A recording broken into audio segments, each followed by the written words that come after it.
Woody, when you put up a 5 spot at that point in the game and then give it right back, how deflating is that? Very. It's just the lack of execution in that inning. You could start to see it coming, and we knew we had it kind of mapped out to try to get through that game.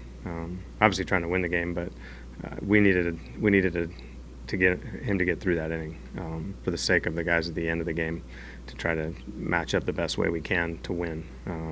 So, I know we have 12 bullpen guys or whatever down there, but the fact that we've had to use them a lot because, first of all, we had no starter, and our starters haven't been going very deep in games.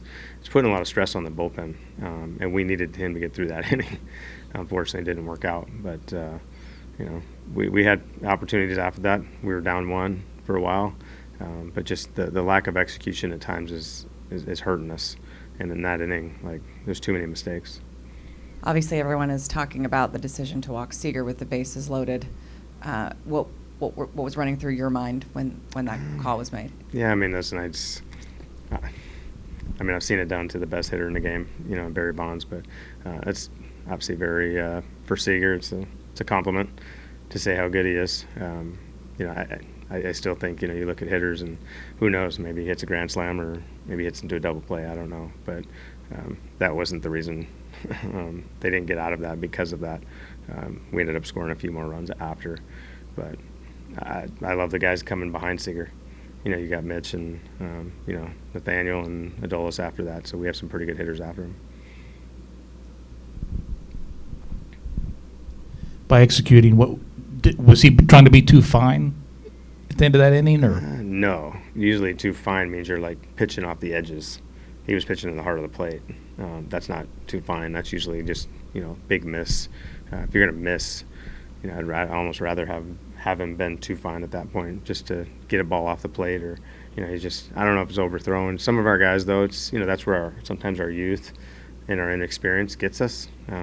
We look at what Luke did and Tapera and some of these guys with some experience, and our guys have to learn how to do that.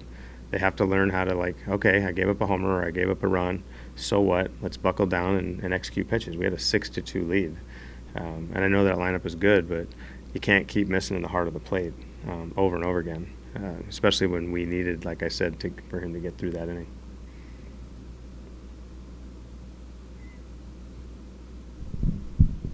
Were you surprised when the intentional walk was called? Yeah, I think everybody was. I don't think anybody kind of expected that. I don't, when you're down 3-2 at the time. I don't really have a comment on it either way. I was actually happy because Mitch Garver gets to hit now. He just missed a grand slam. So, yeah, you can look at it in hindsight and say, oh, it worked. It didn't work. We didn't execute after that. We had a 6-2 lead. We should win that game. Anybody else? Thanks. Thanks, guys.